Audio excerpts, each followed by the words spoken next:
Nate Tibbetts taking the podium, man. I really want to know what's the reason for Caitlin Clark being benched in this championship game. I really want to know. Let's take a listen to what Coach Nate Tibbetts had to say, man.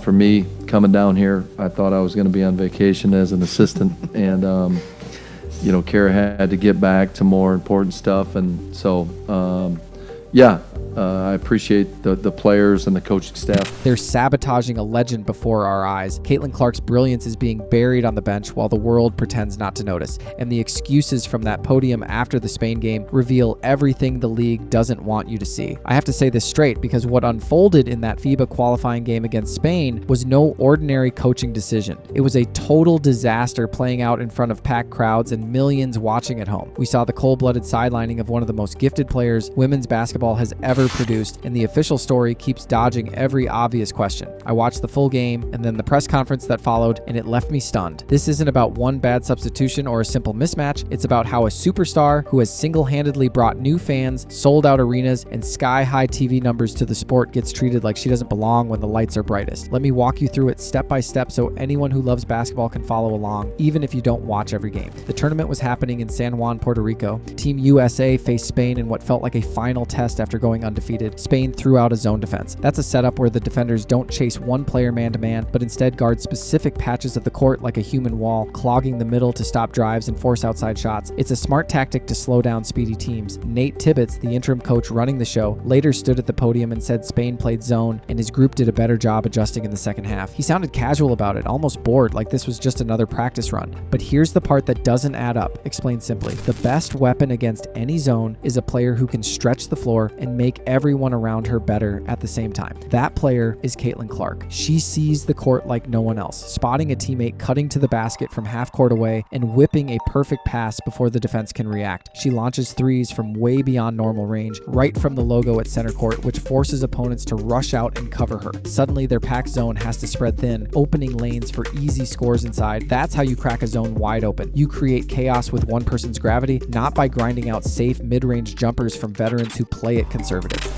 All right, Nate Tibbetts took the podium today to address things about the game. Caitlin Clark not starting. I believe there's some agenda behind this. Let's make this very clear.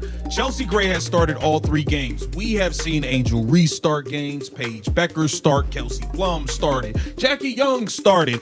We've seen everybody start. I think Stephanie White started one of the games. It's been absolutely ridiculous. Clark has proven this over and over in college, the WNBA, and even here in these qualifiers. Her presence alone changes how the other team defends. Yet, in the biggest stretches of this game, when the score was tight and the world was watching, she spent long minutes on the bench. I kept thinking about the press conference right after. Tibbetts sat there with Kelsey Plum, a veteran guard who's won titles and knows the international scene. He talked about expecting to be an assistant coach originally, joking that he thought he'd be on vacation until the head coach stepped aside. Plum chimed in saying she just brings whatever energy the team needs that day, scoring some nights, playing defense others, always attacking. The room had laughter and light jokes, like everyone was relieved the game was over. A reporter asked who stood out in the 5 days of play, and Plum laughed it off instead of naming anyone specific. The whole vibe felt like an inside club where the veterans already know their roles, and the new star is still proving she fits their rules. This matters because Clark isn't just good. She's the reason the sport is growing faster than ever. Before her, some WNBA arenas had empty seats and low TV ratings. Now games featuring her sell out in cities that barely followed women's basketball before. Her jerseys fly off shelves, and young girls everywhere pick up a ball because they see someone breaking records with flashy passes and deep shots. The numbers don't lie. Her impact has brought more eyes, more money, and more excitement than the league has seen in decades. That's why fans paid hard-earned cash to watch this tournament. They wanted the future on the floor, not watching from the sidelines while the team experimented with different lineups. Tibbetts later explained they were trying new combinations to build chemistry, especially with experienced players like Chelsea Gray and Jackie Young, who have played together for years on international teams. He said high-stakes games need time to form that bond because club teammates practice together all season while USA players come from different teams. It sounds reasonable on paper. Chemistry helps in tight moments. But when you have a once-in-a-lifetime talent who already lifts the whole offense just by stepping on the court, experimenting in a championship-style atmosphere starts to look like something else. You don't bench your best zone buster against a zone-heavy opponent unless you're sending a message. And the message fans heard loud and clear was that no matter how much Clark brings to the table, the soldiers sold-out crowds, the record assists, the new generation of viewers, the old guard still decides who plays when it counts. Plum's body language told its own story too. She smiled and gave team-first answers, but it felt like code for keeping things the way they've always been. Veterans who've climbed the mountain don't always welcome the rookie who arrives with more hype and changes the entire landscape overnight. Clark's arrival forced everyone to adapt. More attention, bigger expectations, different styles of play. Some players and coaches seem comfortable in the quiet world that existed before her.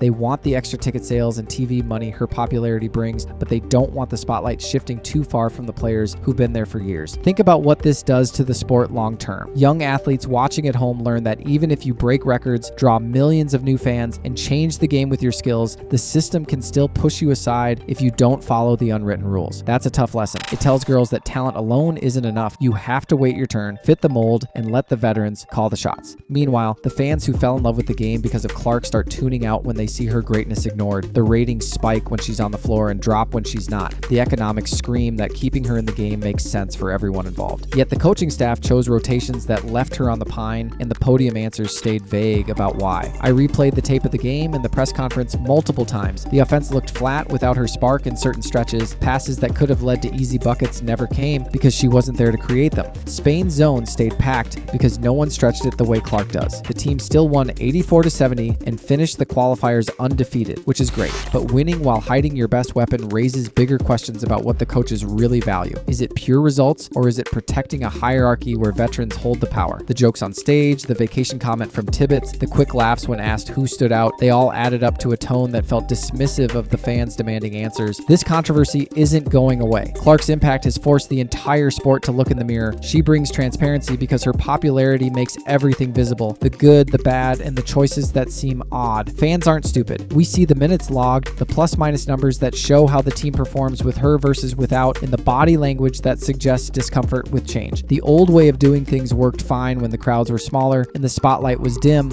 but now the world is watching closely and it expects the best player to play when the game is on the line. I keep coming back to the simple truth anyone can understand. Basketball is about putting 5 players on the floor who give you the best chance to win right now. Clark's vision, shooting, and playmaking give any lineup an edge against zones or any defense. Leaving that edge in your pocket during a big international game isn't smart coaching. It feels like a choice driven by something deeper than matchups. Whether it's fear of changing old habits, protecting veteran egos, or just stubbornness, the result is the same. A generational talent sits while the sport's momentum hangs in the balance. The silence from some mainstream voices only makes it worse. They repeat the official line about lineups and chemistry without pressing harder on why the most watched player in the game gets treated this way. Fans like me have to speak up because the future depends on it. Women's basketball is at a turning point thanks to Clark. Arenas that never filled up are now electric. Girls who never dreamed of pro careers now see a path. Throwing that progress aside to keep the status quo would be the real loss. I hope the coaches hear the outcry and adjust. Clark deserves every minute her talent earns. The veterans have earned respect for their years of hard work, but the sport grows when the best players play together, not when one sits to prove a point. This Spain game was a warning. If the pattern continues, the fans who made this era possible might walk away, and the golden age could slip through our fingers. We saw the truth on that podium and on that bench. Now it's time for everyone in charge to face it honestly before the damage spreads further. The game deserves better, the fans deserve answers, and Caitlin Clark deserves the ball in her hands when it matters most. That's the only way the story ends right.